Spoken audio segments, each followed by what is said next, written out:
आवेश भैया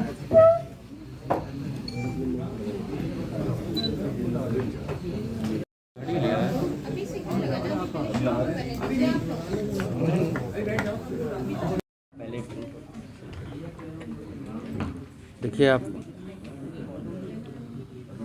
सब अच्छी तरह से जानते हैं भारतवर्ष इस देश के यशस्वी प्रधानमंत्री जी का संकल्प है भारत को 5 ट्रिलियन इकोनॉमी बनाने का। उसमें उत्तर प्रदेश की क्या भूमिका हो, उत्तर प्रदेश भी कैसे आगे बढ़े। आप देख रहे हैं कि लगातार इंफ्रास्ट्रक्चर की बढ़ोतरी के लिए माननीय प्रधानमंत्री जी इस देश को, प्रदेश को सौगात दे रहे हैं। आज उत्तर प्रदेश में इंफ्रास्ट्रक्चर में, ईज ऑफ डूइंग बिजनेस में ऐसी बहुत सारी योजनाओं में नंबर 1 है। हम एयरपोर्ट की बात करें तो केवल 2 एयरपोर्ट संचालित था 2017 से पहले, आज 9 एयरपोर्ट संचालित हैं। भारत का पहला राज्य होने का सौभाग्य प्राप्त हो रहा है उत्तर प्रदेश को, जहां 5 इंटरनेशनल एयरपोर्ट हैं। तो आगाज 2017 जो कार्यक्रम है 8 जनवरी 2022 को, मैं सभी आपके माध्यम से देखने वाले व्यापारियों को, व्यापारिक प्रतिनिधियों से, अपने समाज से ये अपील करता हूं कि बड़ी संख्या में इसका उपस्थित होकर इस कार्यक्रम को सफल बनाएं। भारत सरकार के यशस्वी माननीय मंत्री पीयूष गोयल जी, उत्तर प्रदेश के परम आदरणीय पूज्य मुख्यमंत्री योगी आदित्यनाथ जी का प्रेरक मार्गदर्शन हम लोगों को प्राप्त होगा। हमारे व्यापार को और रफ्तार कैसे मिले, और तेज़ी और गति कैसे मिले, इस पर मंथन होगा। उनका कहना है कि उनके कामों का पीछा बीजेपी कर रही है। ये एक मजाक जैसा लगता है और ये आप सब भी महसूस कर रहे हो और प्रदेश की जनता अच्छी तरह से जान रही है।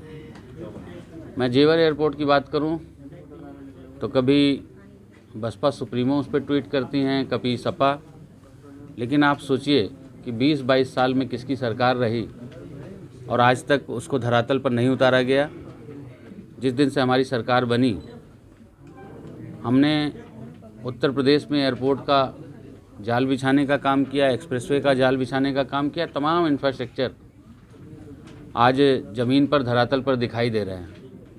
अखिलेश यादव बचकानी हरकत करते हैं, बचकानी बातें करते हैं, ये जग जाहिर है। अगर मैं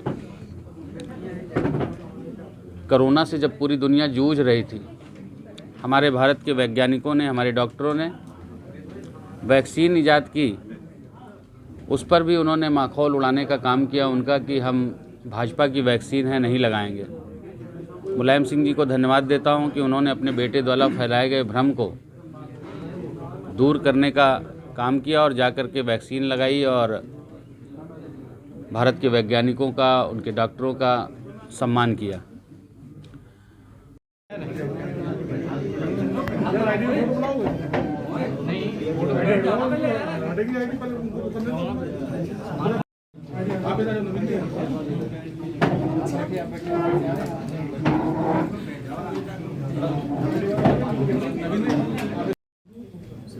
कानपुर में 8 जनवरी को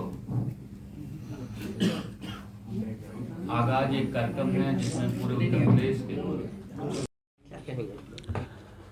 अब हम यही कहेंगे कि भगवान इनको सद्बुद्धि दे, या क्या कहते हैं इनका मतलब अगर 5 मिनट बाद इनसे पूछिए तो ये खुद ही नहीं बता पाएंगे हमने क्या कहा और क्या इसका मतलब है।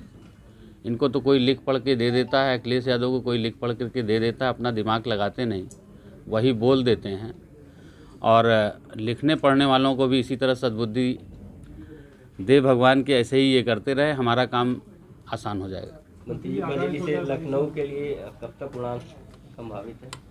देखिए, लखनऊ के लिए उड़ान कब तक संभावित है, हमने बहुत सारी एयरलाइंस हैं, उन लोगों से बातचीत किया है कि प्रयागराज,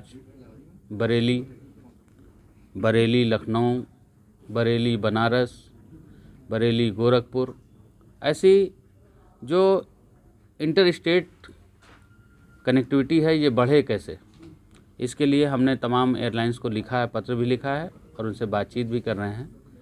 लेकिन उनका अपना वायबिलिटी और तमाम चीज़ें चेक करना होता है, तो उसके हिसाब से वो चलाएंगे। आप सब निश्चिंत रहिए, ये सपा की झूठ फरेब और वादों वाली सरकार नहीं है, ये कांग्रेस की वादों वाली सरकार नहीं है, और ना ये बसपा की मायावी सरकार है जिसे केवल पैसे और रुपए से मतलब है, तिजोरी कैसे भरी जाए। ये सरकारों में, सपा की सरकार में उन्होंने यादव को भी नहीं छोड़ा, उनसे भी 10 लाख रुपए लेकर के नौकरी दी। बसपा में शेड्यूल कास्ट से भी पैसे लेके नौकरी दी। इस सरकार में आदमी आज छाती ठोक के कहता है कि सभी जाति धर्म के बेटी बेटों को नौकरी लगी, चाहे पुलिस की नौकरी हो, चाहे टीचर की नौकरी हो, एक पैसे नहीं देने पड़े, एक जगह सिफारिश नहीं करनी पड़ी। इसी को कहते हैं सोच ईमानदार और काम दमदार। धन्यवाद। किसी से ये पूछा जाए कि बहुत चालाक बेटा हो इसका कष्ट, तो कोई मुलायम सिंह से जाके पूछे, और बहुत मूर्ख बेटा हो तो इसका फ़र्क जा कर के कोई सोनिया गांधी से पूछे। तो ऐसी बचकानी हरकत जिन्होंने अपने पिताजी की कमाई हुई रकम पर, पिताजी की कमाई हुई गद्दी पर जाकर के बैठ गए, उन्होंने तो कुछ अपने से किया नहीं था, तो उनको कुछ पता नहीं है, तो वो ट्विटर, फेसबुक और वीडियो गेम खेलने में 5 साल निकाल दिए। और आज भी कभी ओसामा बिन लादेन को बता देंगे कि हमको वोट मिल जाए, कैसे मुस्लिम समाज का वोट हमें मिल जाए, इसके लिए कभी जिन्ना को आदर्श बताते हैं, तो कभी कैसे भी कुछ भी ऐसा बयान देते जैसे हमें मुस्लिम समाज का वोट मिल जाए। इस तरह की हरकतें करते हैं। इस प्रदेश की जनता ने अच्छी तरह से देखा है, इस देश की जनता ने अच्छी तरह से देखा है। 2014 के बाद लगातार अगर हम उत्तर प्रदेश की बात करें तो 2014 में भी प्रचंड बहुमत भारतीय जनता पार्टी को दिया है इस प्रदेश की जनता ने। 2014 से 2017 तक जब प्रधानमंत्री जी ने काम किया तो 2017 में प्रचंड बहुमत देकर के उत्तर प्रदेश में एक केक की स्लाइस, जैसे हैप्पी बर्थडे का एक केक काटते हैं गोल, विधानसभा है ऐसी गोल, एक स्लाइस में सपा बसपा और कांग्रेस है, बाकी पूरे में बीजेपी है। 2017 के बाद लगातार माननीय प्रधानमंत्री जी ने, माननीय मुख्यमंत्री जी ने काम किया, ये डबल इंजन की सरकार ने काम किया, तो 2019 में भी हमारा वोट का प्रतिशत बढ़ा और प्रचंड बहुमत के साथ आए। लोग कहते थे सपा बसपा इकट्ठा हो जाएगी तो बड़ा गजब हो जाएगा, और यूपी को साथ पसंद है, ये भी आपने देखा कि सपा और कांग्रेस इकट्ठे हो लिए, बसपा और सपा इकट्ठे हो लिए। इस प्रदेश की जनता अच्छी तरह से जान चुकी है हमारा हित कहाँ है, इस प्रदेश का भला कौन कर सकता है, इस देश का भला कौन कर सकता है। इसलिए मैं पूरे विश्वास के साथ कह सकता हूँ कि भारतीय जनता पार्टी की प्रचंड बहुमत की सरकार फिर से बनेगी। विपक्ष का काम है सवाल खड़े करना और विपक्ष की हर बात का जवाब देना। मैं ऐसा समझता हूं कि